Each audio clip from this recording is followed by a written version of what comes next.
இது ஃபர்ஸ்ட் மலேசியாவின் செய்திகள் உங்களுக்காக.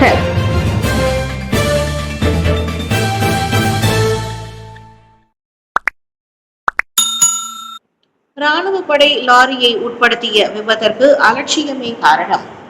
கடந்த நவம்பர் 7ஆம் தேதி கோலாலம்பூர் காராக் நெடுஞ்சாலையில் கவச வாகனங்களை ஏறி சென்ற மலேசிய ராணுவ படையின் லாரியை உட்படுத்தி நிகழ்ந்த விபத்திற்கு அலட்சியமே காரணம் என்று கண்டறியப்பட்டுள்ளது. வேகம், சுமை மற்றும் வழுக்கும் சாலை ஆகிய காரணங்களுக்கு மத்தியில் நிர்ணயிக்கப்பட்ட வேக கட்டுப்பாட்டை மீறி அந்த லாரி செலுத்தப்பட்டதாகவும் கண்டறியப்பட்டதாக ராணுவ படை தளபதி ஜெனரல் தான்சி முகமது ஷஃபீதின் ஜைதான் தெரிவித்தார். இந்த விபத்தினால் 1,82,000 ரிங்கிட் மதிப்புள்ள சேதம் ஏற்பட்டுள்ள நிலையில் கவச வாகனங்களுக்கு சேதம் ஏற்படவில்லை என்று ஜெனரல் தான்சி முகமது ஷஃபீதின் ஜைதான் தெரிவித்தார். எந்த ஒரு தரப்பினரின் அலட்சியம் அல்லது கவனக்குறைவான செயலிலும் நாங்கள் சமரசம் செய்ய மாட்டோம். அது ஓட்டுநராக இருந்தாலும் சரி, மேற்பார்வையாளராக இருந்தாலும் சரி, சம்பந்தப்பட்ட உறுப்பினர்கள் அல்லது அதிகாரிகள் மீது ராணுவ விதிமுறைகளின்படி நாங்கள் நடவடிக்கை எடுப்போம் என்றார் அவர். இந்த விபத்தில் தொடர்புடைய உறுப்பினர்களுக்கு எதிரான நடவடிக்கைகள் ஆராயப்படும் என்று கூறிய அவர் இச்சம்பவத்தில் குற்றவியல் கூறுகள் இல்லை என்றும் தெளிவுபடுத்தினார். அதிகாரிகள் மற்றும் உறுப்பினர்களின் வலுவை அதிகரிக்க ராணுவம் உரிய மதிப்பீடு. பல மாநிலங்களில் ஏற்பட்டிருக்கும் கடுமையான வெள்ளப்பெருக்கை எதிர்கொள்ளும் பொருட்டு தனது அதிகாரிகள் மற்றும் உறுப்பினர்களின் எண்ணிக்கையை அதிகரிக்க தரைப்படை ஆலோசித்து வருகிறது. மேலும் ராணுவ முகாம்களை தற்காலிக நிவாரண மையங்களாக பயன்படுத்துவதற்கான அவசியத்தையும் ஆராய்ந்து வருவதாக ராணுவ படை தளபதி ஜெனரல் தான்சி முகமது ஷஃபீதின் ஜைதான் தெரிவித்தார். தேசிய பேரிடர் நிர்வகிப்பு நிறுவனம் நட்மாவின் கீழ் செயல்படும் இதர நிறுவனங்களுக்கு உதவுவதற்காக OP முரணி நடவடிக்கை மூலம் சுமார் 4000 அதிகாரிகள் மற்றும் உறுப்பினர்கள் தற்போது தயார் நிலையில் உள்ளதாகவும் தான்சி முகமது ஷஃபீதின் ஜைதான் தெரிவித்தார். பேரிடரின் தாக்கம் மோசமானதாக இருக்கும். எனவே நாடு முழுவதும் வெள்ளத்தால் பாதிக்கப்பட்டவர்களை மீட்பதில் மற்ற அதிகாரிகளுக்கு உதவ பணியாளர்கள் மற்றும் உபகரணங்களை அதிகரிக்க ராணுவம் எப்போதும் தயாராக உள்ளது. ஆகவே எப்போதுமே நாட்டுக்கு உதவ நாங்கள் தயாராக இருக்கிறோம் என்றார் அவர். வெள்ள பேரிடரில் பயன்படுத்தக்கூடிய உபகரணங்கள், படகுகள் மற்றும் மீட்பு கருவிகள் போன்ற உடைமைகளை OP முரணி கொண்டுள்ளதாக நேற்று தற்காப்பு அலுவலகத்தில் நடைபெற்ற செய்தியாளர் சந்திப்பு கூட்டத்தில் அவர் தெரிவித்தார். 8 மாநிலங்களில் இன்று வரை தொடர் கனமழை பெய்யும். கிளந்தான், தெலங்கானா, பேராக், பஹாங், பெர்லிஸ், கெடா, பினாங் மற்றும் ஜொஹூர் ஆகிய 8 மாநிலங்களில் இன்று வரை தொடர் கனமழை பெய்யும் என்று மலேசிய வானிலை ஆய்வு மையமான மெட் மலேசியா எச்சரித்துள்ளது. கிளந்தான் மாநிலத்தில் தும்பட், பாசிர் மாஸ், கோத்தபாரு, ஜெலி, தானாமேரா, பாச்சோக், மாச்சாங், பாசிர் பூத்தே மற்றும் கோலகிராய் ஆகிய பகுதிகள் உட்பட தெலங்கானாவிலும் அபாயகரமான தொடர் கனமழை பெய்யும் என்று நேற்று வெளியிட்ட ஒரு அறிக்கையில் மெட் மலேசியா குறிப்பிட்டிருக்கிறது. பேராக்கில் ஹுலு பேராக், கிளந்தானில் குவாமோசாங், பஹாங் மாநிலத்தில் ஜெராண்டோட், மாரான், குவாந்தாங், பெகான் மற்றும் ரொம்பின் ஆகிய பகுதிகளில் தொடர் கனமழை பெய்யும் என்று அம்மையம் தெரிவித்தது. அதோடு பெர்லிஸ், கெடா, பினாங்கு, பேராக் மாநிலத்தில் கெரியன், லாருட், மாதாங், செலாமா, குவாலகங்சார், கிந்தாங், கம்பார், பஹாங் மாநிலத்தில் கேமரன் மலை, லிபிஸ், ரவுப், பெந்தோங், தெமர்லோ, ஜொஹூர் மாநிலத்தில் செகாமட், மெர்சிங் மற்றும் கோததிங்கி ஆகிய பகுதிகளில் எச்சரிக்கை நிலையிலான தொடர் மழை பெய்யும் என்று மெட் மலேசியா கூறியது. இடைவிடாத மழையினால் மோசமடையும் வெள்ளம். நாட்டின் சில மாநிலங்களில் இடைவிடாது மழை பெய்து வருகிறது.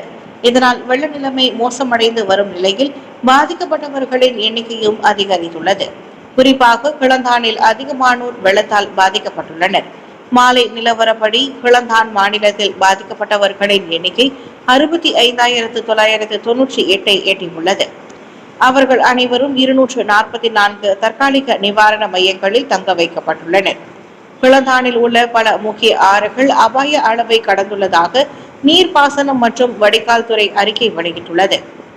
இதனிடையே தெலங்கானாவில் வெள்ளத்தினால் பாதிக்கப்பட்டு 22,511 பேர் 228 தற்காலிக நிவாரண மையங்களில் தங்க வைக்கப்பட்டுள்ளனர்.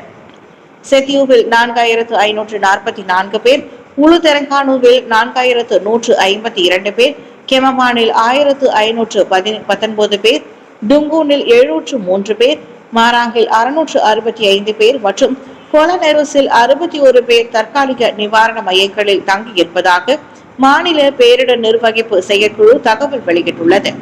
மத்திய மற்றும் மாநில சாலைகள் உட்பட சுமார் 36 சாலைகள் மூடப்பட்டுள்ளதாக மாநில பொதுப்பணித்துறை அறிவித்தது. மற்றொரு நிலவரத்தில் நெகிரி செம்பிலானில் 433 குடும்பங்களை சேர்ந்த 1533 பேர் வெள்ளத்தால் பாதிக்கப்பட்டுள்ளனர்.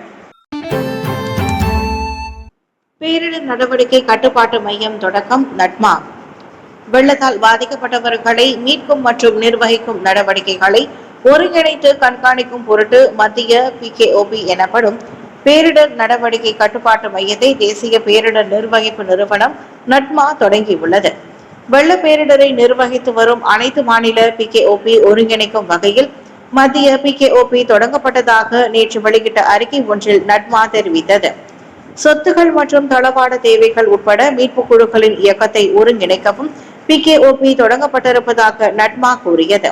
பிடந்தானில் வெள்ளத்தால் பாதிக்கப்பட்டவர்களின் எண்ணிக்கை திடீரென அதிகரித்ததை தொடர்ந்து தற்காலிக வெள்ள நிவாரண மையங்களில் பயன்படுத்தக்கூடிய கூடாரங்களை அமைக்க அம்மாநில PKOP கோரியுள்ளதை நட்மா குறிப்பிட்டுள்ளது. அதோடு நாட்டில் உள்ள அனைத்து வெள்ள நிவாரண மையங்களுக்கும் விநியோகிக்க 50,000 பதப்படுத்தப்பட்ட உணவு வகைகளை சமூக நலத்துறை கோரியதாகவும் அந்நிறுவனம் கூறியது. பெர்லிஸ், கெடா, பேராக், பிளந்தான், தெலங்கானு, நெகிரி செம்பிலான் மற்றும் ஸ்லாங்கூர் ஆகிய 7 மாநிலங்களை உட்படுத்திய 27 மாநிலங்களில் 467 தற்காலிக வெள்ள நிவாரண மையங்கள் திறக்கப்பட்டுள்ளன. இந்தியாவில் இருந்து இறக்குமதியை அதிகரிக்க ஆசியான் நாடுகள் வழிகளை ஆராய வேண்டும். இந்தியாவிற்கும் ஆசியானுக்கும் இடையில் உள்ள சமநிலையான வர்த்தக உறவு நீண்ட கால பொருளாதார வளர்ச்சிக்கு அவசியம் என்பதால் அது ஒரு தரப்பிற்கு மட்டும் சாதகமாக இருக்கக்கூடாது.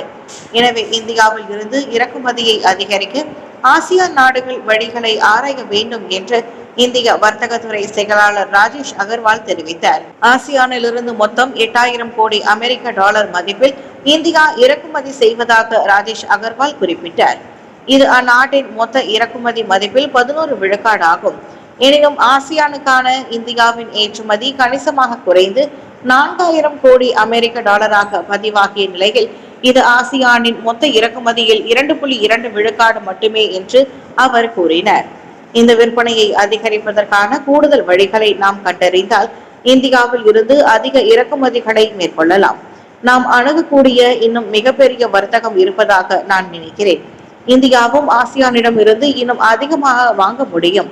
ஏனெனில் வணிக சமநிலை வளர்ந்து வரும் வர்த்தகத்திற்கு மிகவும் முக்கியமானது என்று அவர் கூறினார். அண்மையில் இந்தியா புதுடெல்லியில் உள்ள தமது அலுவலகத்தில் நடைபெற்ற செய்தியாளர்கள் சந்திப்பில் ராஜேஷ் அவ்வாறு தெரிவித்தார். பிஞ்சாய் கிராம மீன்பிடி துறைமுகத்திற்கு அருகே நிறைந்து காணப்படும் குப்பைகள். பினாங்கு பயன் லெபாஸில் உள்ள பிஞ்சாய் கிராமத்தின் மீன்பிடி துறைமுகத்திற்கு அருகே குப்பைகளை வீசி தூய்மை கேட்டை ஏற்படுத்தியிருக்கும் செயல் அங்குள்ள மக்கள் சிலரின் பொறுப்பற்ற தன்மையை காட்டுகிறது. அதில் பாட்டில்கள், நெகிழி கழிவுகள், உதிர்ந்த இலைகள் மற்றும் கட்டைகள் அடங்கிய குப்பைகள் குவியல்களாக அப்பகுதியை சுற்றி நிறைந்திருந்தது கண்டறியப்பட்டது. தாழ்வான இடத்தில் இருப்பதால் குப்பைகள் நிரம்பி இருக்கும் அப்பகுதி தற்போது குளமாக காட்சியளிக்கிறது. இத்தகைய நிலைமை சுற்றுச்சூழல் பாதிப்பை ஏற்படுத்துவது மட்டுமின்றி தேங்கி நிற்கும் நீரால் கொசுக்கள் பெருகி சுகாதார பிரச்சனைகள் ஏற்படலாம் என்று அப்பகுதியில் வசிக்கும் 56 வயதுடைய அப்துல் மாலிக் டோலா எனும் மீனவர் கவலை தெரிவித்தார். இதனிடையே குப்பைகளை கண்ட இடங்களில் வீசும் தரப்பினரின் போக்கும் அணுகுமுறையும் வருத்தம் அளிப்பதாக பினாங்கு மாநில பயணிட்டாளர் சங்கம் கவலை தெரிவித்தது. நீங்கள் பயன்படுத்தும் பொருட்கள், குறிப்பாக நெகிழி பைகளை, பாட்டில்களை குப்பை தொட்டியில் போடுங்கள். அதை விடுத்து இது போன்ற நீர்நிலைகளுக்கு அருகில் போடுவதால் அதற்கு இயற்கையை மாசுபடுத்தும். அது மட்டுமின்றி இதனால் கொசுக்கள் இனப்பெருகி அது உடல் ஆரோக்கியத்திற்கும் பெரும் தீங்கை ஏற்படுத்தும் என்று அவர் தெரிவித்தார். வெள்ளத்தால் அமைச்சரவை உறுப்பினர்களின் விடுமுறை முடக்கம். பல மாநிலங்களில் வெள்ளம் ஏற்பட்டுள்ளதை தொடர்ந்து அமைச்சரவை உறுப்பினர்களின் விடுமுறைகளை முடக்க பிரதமர் டாக்டர் ஸ்ரீ அன்வார் இப்ராஹிம் உத்தரவிட்டுள்ளார். பேரிடர் நிகழ்ந்த பகுதிகளுக்கு சென்று நிலைமையை கண்காணிக்கும்படி அனைத்து அமைச்சர்களுக்கும் துணை அமைச்சர்களுக்கும் அவர் உத்தரவிட்டுள்ளார். நேற்று புத்ரஜயாவில் வெள்ளிக்கிழமை தொழுகைக்கு பின்னர் அன்வார் செய்தியாளர்களிடம் பேசினார். இதுவரை கிளந்தான், தெலங்கானு, கெடா, பெர்லிஸ், நெகிரி செம்பிலான், பேராக் மற்றும் ஸ்லாங்கூர் ஆகிய மாநிலங்கள் வெள்ளத்தால் பாதிக்கப்பட்டுள்ளன. அம்மாநிலங்களில் மழை தொடர்ந்து பெய்யும் என்று கணிக்கப்பட்டிருப்பதால் மக்கள் பாதுகாப்பாக இருக்கும்படி அறிவுறுத்தப்பட்டுள்ளனர்.